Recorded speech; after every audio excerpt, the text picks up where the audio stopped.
Today on 21st Century Business, explore state-of-the-art technology, innovative business strategies, insights from cutting-edge corporations around the globe, a visionary look into the answers of tomorrow, today. Business leaders, business solutions, 21st Century Business. Welcome to 21st Century Business. I'm Jackie Bales. Visits to inmates by friends and family pose one of the biggest challenges that exist in the corrections industry. And for the visitors, it's no picnic either. Well, now some corrections facilities are offering virtual visitation, a new technology that conquers many of these difficulties. To learn more about it, we're joined by Robert Vesci, President and CEO of EdgeAccess. Welcome, Rob. Hi, Jackie. It's a pleasure being on your show today. Rob, can you discuss the issues created by visitation for the facilities, for the employees, and for the visitors themselves? Well, Jackie, in a down economy, as you all know, the one thing that is up is the number of inmates that the prisons have. And unfortunately, the one thing that is down is the amount of money that they have to deal with. The inmates, are the physical visit from the inmate requires a officer to carry the inmate or to escort the inmate to the visitation center, to the visitor to the visitation center, and then stand over them during the entire visit. The resource strain on an organization like a jail or a prison is immense. Probably the number one use of the resources is simply visitation. So what about for the employees themselves? The risk to them transporting these guys around? Well, of course, if somebody gets in a tiff with his or her girlfriend or boyfriend and they're in a bad mood coming back, who do you think they take it out on? And what about for the families? How does what are the issues caused by visitation for families and friends trying to visit? Well, they may spend countless dollars trying to get there in time to visit. And since most visits are conducted on a first-come, first-served basis, it's very possible they could spend an immense amount of money, time, and energy, get there and never actually get to see the loved one that day. They may have to wait over for the next day. And they may have traveled hundreds of miles just to get there in the first place. Absolutely. Wow. So tell us who EdgeAccess is, Rob, and what you offer now that changes this picture. Well, EdgeAccess has been around since 1993. We've been providing tactical communication solutions for voice and video worldwide. We've actually taken that technology to the next level and decided that we would make an inmate visitation system specific for jails and prisons. We decided that we basically went through all the certification processes with the government to get a JITC certified and have jumped through all of those hoops, and we decided we needed to take that technology to a new level, and we see this as being the right place to go. Wow. Well, let's see this technology in action in this 21st Century Business Field Report. Inmate visitation can be difficult for families as well as the facilities that house the inmates. EdgeAccess provides video and virtual visitation technology that saves the time and resources required for visitation management while fostering a continued support system in a secure environment for all parties. These benefits afford agencies to better use commissioned officers elsewhere. We're required by Florida Model Jail standards to provide visitation access to inmates. In addition to being required to, we want the service for the inmates to help occupy time, keep them in contact with their family and friends. So visitation is their only avenue to see their family and friends. When we went to EdgeAccess Video Visitation, we were able to provide the 2 hours, which met the process of Florida Model Jail standards, plus stop escorting inmates up and down the hallways because the inmate can visit in his housing area. So the visitation actually has increased the volume of visitors, and actually the man hours has dramatically decreased. Because of the staff being available, our security here is a lot better because we have the staff on shift now. It's not tied up running up down the hallways. Much less risk because now you have the staff available. So before you was running short because you had people tied up running escorts. We have been able to change our visitation schedule to 7 days a week for 9 o'clock in the morning till 10 o'clock at night, with 1 hour that we don't allow visitation for count between 5:30 and 6:30. So we've expanded our visitation hours, we've expanded the amount of time that they are allowed to visit, we've expanded the days so that we have visitation going on with all different classifications of inmates at the same time. That is because of EdgeAccess Visitation. Rob, what does EdgeAccess do exactly, and what types of technology do you offer? Well, we provide the entire system as well as a service.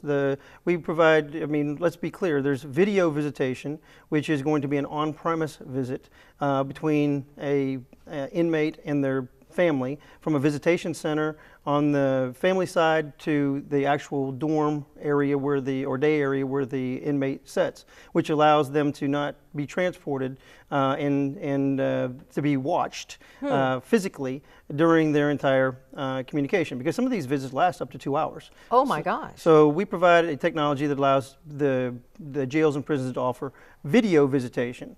And on top of that, we offer virtual visitation, which is something different we'll talk about in a little while.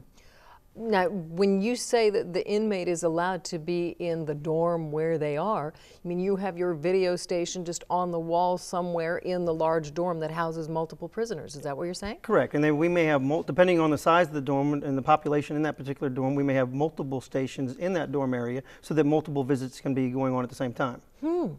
And as far as monitoring and recording, what's going on behind the scenes? Well, behind the scenes, instead of having to use a uniformed, trained guard, they can use administrative personnel to sit behind a system that we call our all-visit monitoring system, which allows the administrator absolute control over every aspect of the visit. They can monitor the audio on both parties. They can mute the audio of both parties, and they can warn both parties if they find them doing something they shouldn't be doing.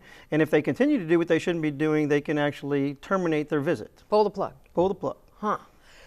So that's video visitation. What is virtual visitation? How does that work? Well, it takes video visitation to the next level.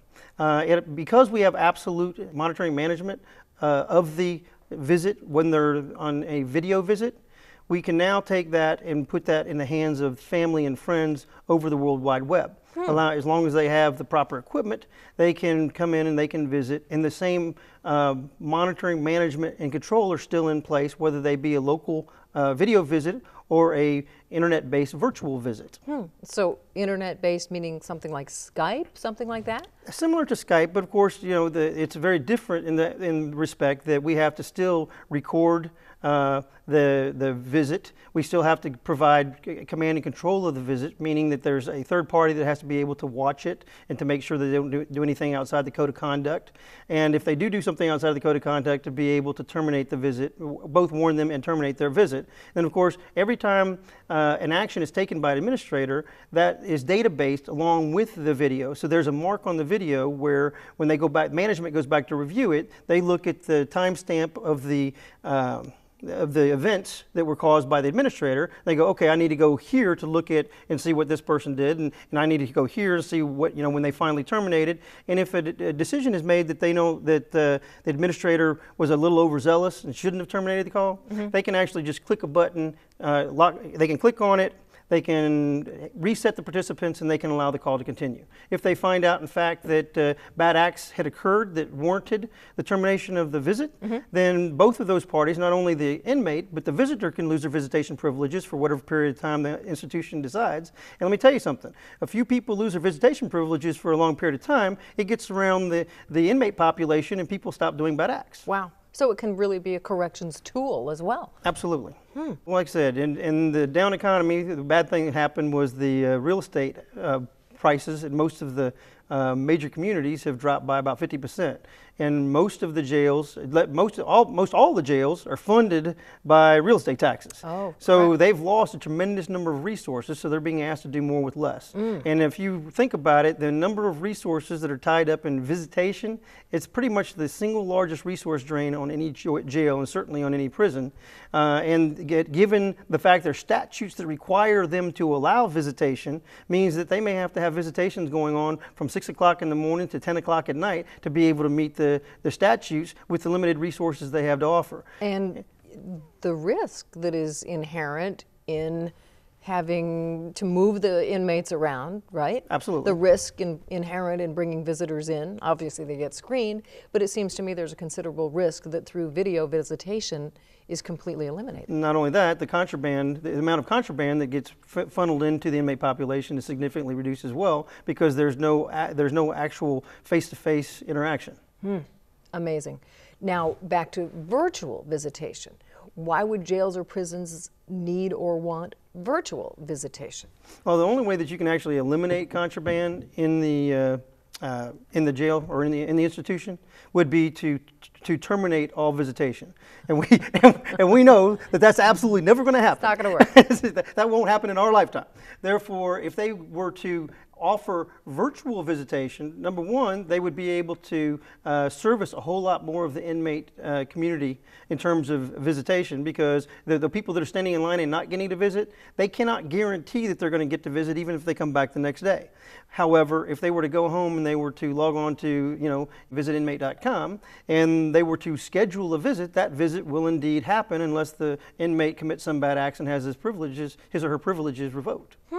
So let's get into the specifics of that. Is there any special equipment required, first of all, for the video visitation and the virtual visitation? The video visitation system consists of inmate station, which is a 19-inch bulletproof, inmate-proof, pretty much destructive-proof device that goes in the living area, and there's a equivalent of it that goes in the visitation area, and then the families go into the visitation area, and they'll be tied back through our VoiceWise series server that we talked about earlier. There's also a recording server involved because it's actually recording in real time, so that, like I said, immediately after a visit occurs, if somebody needs to go back and look at it and find out whether bad acts occurred or not, or evidence. I mean, the evidentiary material could be discussed. So, right? Absolutely. And by the way, a lot of I'll tell you right now, a lot of the institutions have the jails more than the prisons, but a lot of institutions have persons of interest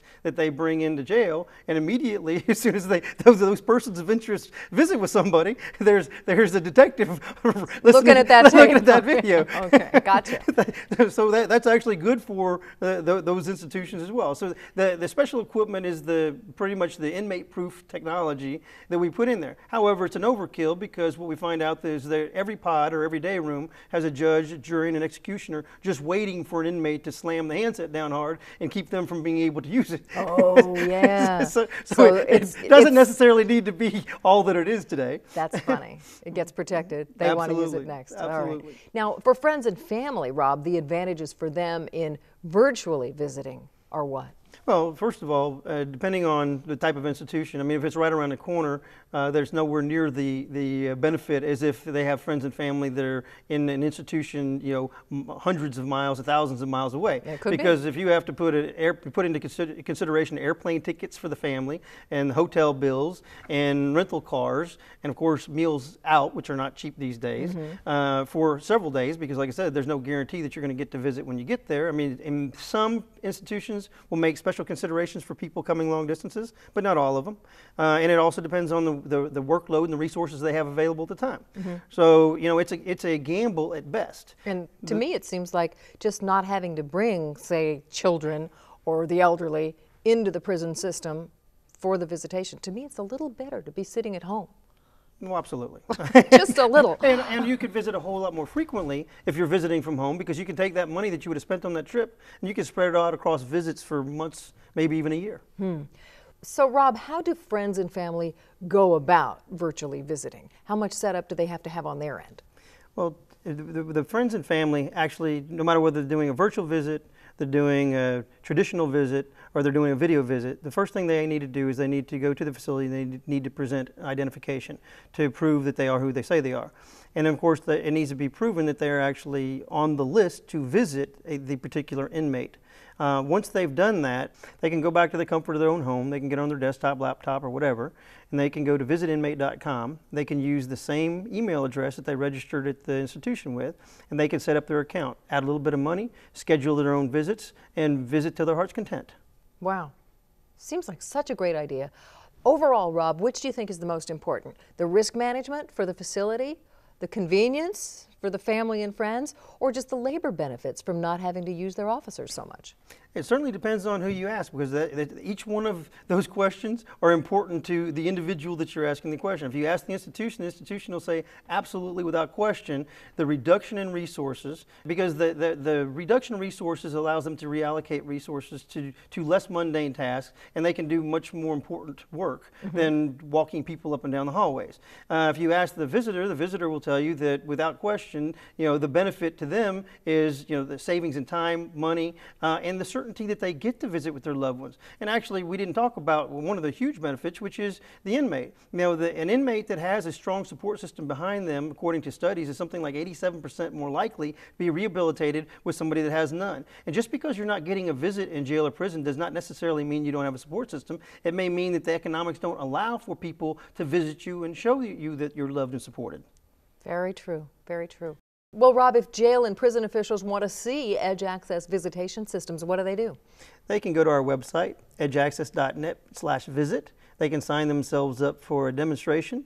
We'll roll up in our 45-foot coach, which has a jail, has a visitation center, has the monitoring station, and of course has a virtual component as well. We can roll up to their facility and within 15 minutes be ready to demo this technology to them. You know, Rob, you've really put today's technology to work in the corrections world, and it's in a way that benefits all the participants, and it seems like that's no small achievement. Thank you for telling us about it. Thank you for having me, Jackie. And thank you for watching. For 21st Century Business, I'm Jackie Bales.